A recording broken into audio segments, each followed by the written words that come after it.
Good morning, students. Today we will discuss the autobiography of an unknown Indian by Nirad C. Chaudhary. The book is non-fictional in nature, where the author Nirad presents his life from birth to 1987. He wrote it when he was in his 50s, and the book basically examines early 20th century India socially, politically, religiously, and historically. It also delves deeper into the British colonial period. So the first thing to remember here is that the whole non-fiction work, the autobiography of an unknown Indian, has 4 books, and each of these 4 books is further subdivided into a preface and 4 chapters. So here we go with the titles of each one of the 4 books. The first book is Early Environment, the second one is First 12 Years, the third is Education, and the last one is Into the World. So the setting of the book begins in Kishoreganj, Bangladesh. He starts as an unknown narrator in the first book and begins by describing his birthplace and the most important places which have helped him to become the sort of personality he is today. He tells about his father who works in Kishoreganj municipality, and his father used to earn enough to bring unlimited books for his children. Nirad C. Chaudhary becomes an avid reader in his childhood and does not remember the day he never read a book. He proudly presents himself as coming from a literary environment. Later, the whole family moves to Calcutta, where he starts his education.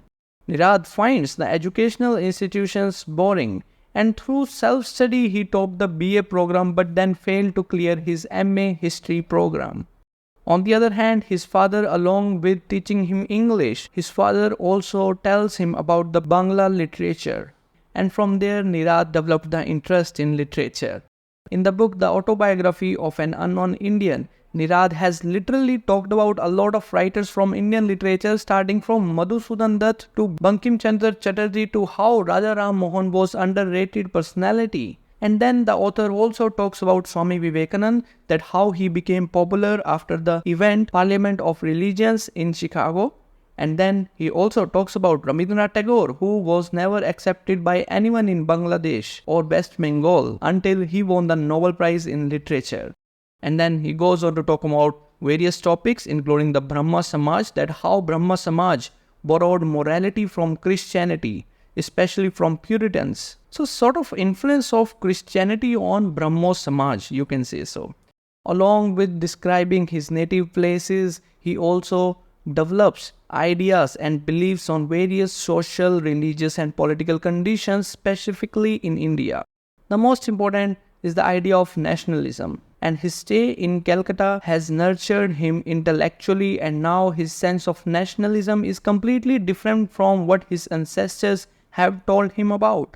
So you see, everything in this book is so chronological in order. He first tells about Calcutta, and then he talks about people who live there. He also talks about the people from Bangladesh, and then later on how he failed the MA history program, and just after that he began working as a clerk for the accounting department in the military.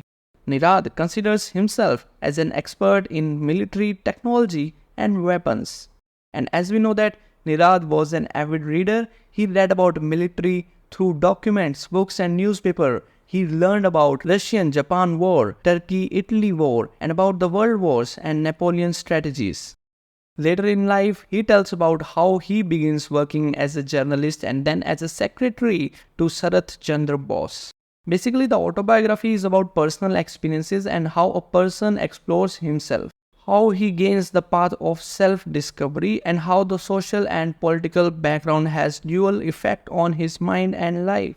His views on the Islamic culture and Muslims have a different approach. He tried to stay neutral to Islamic culture. He also develops a formula called synthesis, and he explains this concept of synthesis in the chapter Torch Rays of the Indian Renaissance. Synthesis is nothing but fusion of different ideas from different resources to create a harmonious society. For example, that instead of seeing West people, West culture clashing with the East culture of India, we must think it as an opportunity for cultural evolution and transformation. Or you can say that Britishers came to India. Take it as a sort of cultural evolution rather than blaming each other. Synthesis simply means fusion of different values and cultures and creating a harmonious society.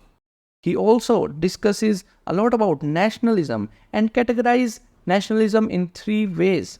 The older Hindu nationalism, the second one is the Hindu nationalism with and after Reformation, and the last one, nationalism taking place since Gandhian movement. He points out that each of these phases, each of these categories has loopholes and disadvantages. The first one is very rigid system of Varna, the Varna education system, the caste system and all those sort of things. That is a disadvantage, that is a loophole in the Hindu nationalism. The second he considers to be the best of the three because it does help in getting a universal appeal and harmony. The third he completely rejects because it does not allow acceptance. We can say that many times he disagrees with the concept of nationalism because nationalism, you see, limits a person to his own national identity or country. The pride people take in nationalism do not allow them to explore more from different cultures. And hence, nationalism does not address continuous evolution which is required in the society. Nirad has a mixed feeling for British Empire. On one hand, he does not appreciate the Britishers completely, and then he also does not criticize the Britishers. Many critics often say that Nirad C. Chaudhary was a sort of Britisher, then an Indian. He was a photocopy of Britisher, tries to remain gentleman throughout the book, just like Britishers. But then there are many writers who consider the autobiography of an unknown Indian by Nirad C. Chaudhary to be one of the best works in Indian literature for its eloquent writing style and thought-provoking ideas. So you see, in this video we have discussed the work briefly so that you can have basic understanding of what the work is actually all about. This is just the basic information that you have to remember, at least for the competitive examination point of view. For other exams like university exams or college exams where you have subjective type questions, you may have to go through other readings from the internet or referring to the original text. Alright, so I will see you soon in the next video. Let me know in the comment section below about the work you want me to cover in the next video. Also, do not forget to like the video and subscribe the channel for more such updates. That is it for this. Thank you so much.